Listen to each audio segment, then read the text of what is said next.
అందరికీ అందరూ ఎలా ఉన్నారు? నేనైతే చాలా బాగున్నాను. మీరు కూడా బాగుండాలని మనస్ఫూర్తిగా కోరుకుంటున్నాను.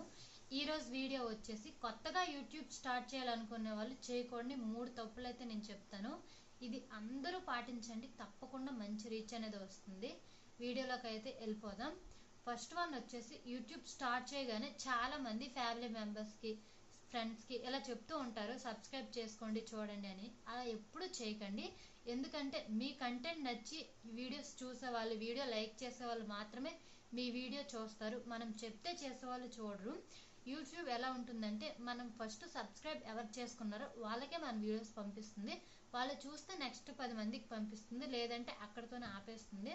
సో ఎవరికి చెప్పకండి. ఫస్ట్ అసలు ఎవరికి తెలియకూడదు. మీరు యూట్యూబ్ స్టార్ట్ చేసేవాళ్ళు మీ పక్కింట్లో కాదు, మీ ఇంట్లో వాళ్ళకి కూడా చెప్పకండి. మీ వీడియోస్ నచ్చిన వాళ్ళు, మీ కంటెంట్ నచ్చిన వాళ్ళు తప్పకుండా చూస్తారు. ఇదైతే తప్పకుండా గుర్తుపెట్టుకోండి. పెద్ద పెద్ద ఇన్ఫ్లుయెన్సర్స్ కూడా ఇలా చెప్తారు, కానీ మనం వినం. ఎందుకంటే స్టార్టింగ్లో వ్యూస్, సబ్స్క్రైబర్స్ రావాలని. సో ఈ మిస్టేక్ అయితే అస్సలు చేయకండి.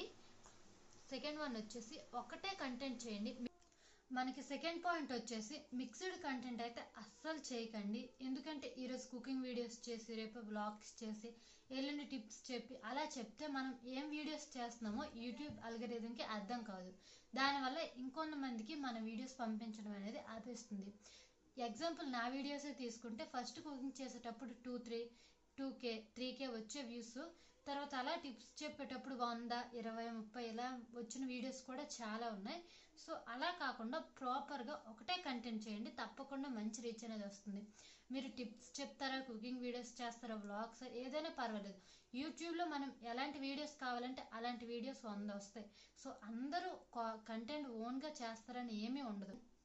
మనకి తెలిసిన కొన్ని వీడియోస్ చేయొచ్చు, కొంతమంది కాపీ చేసి చేయొచ్చు. మనం వాళ్ళ వీడియో డైరెక్ట్గా కాపీ చేసి పెట్టకూడదు, కానీ మనం చూసి మనం ఓన్గా చేస్తే తప్పేమీ లేదు. సో ఈ మిస్టేక్ అయితే అస్సలు చేయకండి. మళ్ళీ దీనివల్ల రీయూజ్డ్ కంటెంట్ అనే ఛాన్స్ కూడా, రీయూజ్డ్ అనే వచ్చే ఛాన్స్ కూడా ఉంది. సో ఈ మిస్టేక్ అయితే అస్సలు చేయకండి. చాలా మంది ఇలా ఎందుకు చెప్తారు అని అనుకుంటారు, కానీ వాళ్ళు ఎక్స్పీరియన్స్ చేస్తేనే ఇలా చెప్తారు. మీరు కూడా అలా మీకు కూడా అలా జరగకూడదని.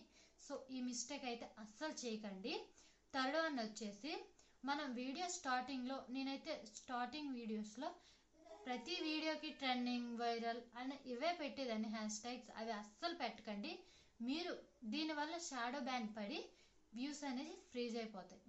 మీరు ఏ కంటెంట్ అయితే చేస్తున్నారో దానికి తగ్గట్టు హ్యాష్ ట్యాగ్స్ పెట్టండి. దానికి తగ్గట్టు మాత్రమే పెట్టండి. వేరే పెట్టడం, దానికి సంబంధించిన హ్యాష్ ట్యాగ్స్ మాత్రమే మనం పెట్టాలి. సో ఇదొకటి. మనం ఎప్పుడైనా సరే యూట్యూబ్ స్టార్ట్ చేయాలి అనుకునే నెల రోజుల ముందైనా సరే కొన్ని వీడియోస్ మనం ఎడిటింగ్ చేసుకొని ఉంచుకోవాలి. ఎందుకంటే ఎడిటింగ్ చేసుకోవడం వల్ల కొన్నిసార్లు మనం పెట్టలేకపోవచ్చు. అలాంటి టైంలో ఈ వీడియోస్ యూజ్ చేసి మనం పెట్టుకోవచ్చు. ఎడిటింగ్ చేయడం, థంబ్నెయిల్ చేయడం, ఈ వీడియోస్ అయితే నేను మన ఛానల్లో అప్లోడ్ చేశాను, తప్పకుండా చూడండి. చాలా ఈజీగా అర్థమైపోతుంది. ఎలాంటి వాళ్ళైనా అర్థం చేసుకునేంత ఈజీగా నేనైతే అప్లోడ్ చేసి ఒక్కసారి చూడండి. మళ్ళీ తర్వాత ఏంటంటే, వ్యూస్ రావట్లేదు, సబ్స్క్రైబర్స్ రావట్లేదు, ఏమైంది? కొంతమంది టెక్ ఛానల్ వాళ్ళని కలిసి వాళ్ళకి మనీ పే చేసి కొన్ని వివరాలు అడుగుతూ ఉంటారు కదా. చేయొచ్చు, టెక్ ఛానల్ వాళ్ళని కలవచ్చు. మనకి పెద్ద ప్రాబ్లం అయితే తప్పకుండా మంచి సొల్యూషన్ చూపిస్తారు. కానీ చిన్న చిన్న వాటికి కూడా అడగాల్సిన అవసరం లేదు. ఎందుకంటే మనం యూట్యూబ్లో కొడితే చాలా, మనకి ఏదైతే యూట్యూబ్లో వాళ్ళు వీడియోస్ పెడతారో మనకి అదే చెప్తారు. నాకు కూడా అలాగే జరిగింది కాబట్టి నేను షేర్ చేసుకుంటున్నాను. అడగండి. మీకు పెద్ద పెద్ద కాపీరైట్స్ వచ్చే వీడియోస్ కానీ, స్ట్రైక్స్ వచ్చే వీడియోస్, ఇలాంటివి ఏమున్నా సరే వాళ్ళని కలిసి సాల్వ్ చేసుకోవడంలో తప్పు లేదు. కానీ చిన్న చిన్న వీటికి కూడా మనం అలా కలవకూడదు. మనం వీడియోస్ కొడితే చాలా వీడియోస్ వస్తాయి, అందులో తెలిసిపోతుంది ఈజీగా. మనకి ఏ వీడియో పెడతారో అదే వాళ్ళు కూడా చెప్తారు. సో చిన్న చిన్న వాటికి అలా ప్రతిదానికి డబ్బులు వేస్ట్ చేసుకోకండి. కొత్తగా యూట్యూబ్ స్టార్ట్ చేసేవాళ్ళు చేయకూడని కొన్ని తప్పులు అయితే నేను చెప్పాను, తప్పకుండా ఇవి గుర్తుపెట్టుకోండి. ఈ తప్పులు అయితే అస్సలు చేయకండి. ఇలా కాకుండా నేను చెప్పినట్టు ఇవి ఫాలో అవ్వకుండా నీట్గా ఒకే కంటెంట్ చేసి రోజు వీడియోస్ అప్లోడ్ చేస్తే తప్పకుండా ఒకరోజు రీచ్ అనేది వస్తుంది. దగ్గరలోనే తొందరగా సక్సెస్ అనేది వస్తుంది. సో నాలాంటి మిస్టేక్స్ మీరు చేయకూడదనే ఈ వీడియో చేశాను. వీడియో నచ్చితే లైక్ చేసి ఛానల్ని సబ్స్క్రైబ్ చేసుకోండి. Thank you for watching. మీకు ఎలాంటి డౌట్స్ ఉన్నా సరే నా వీడియో కింద కామెంట్ చేయండి, తప్పకుండా రిప్లై ఇస్తాను. Thank you.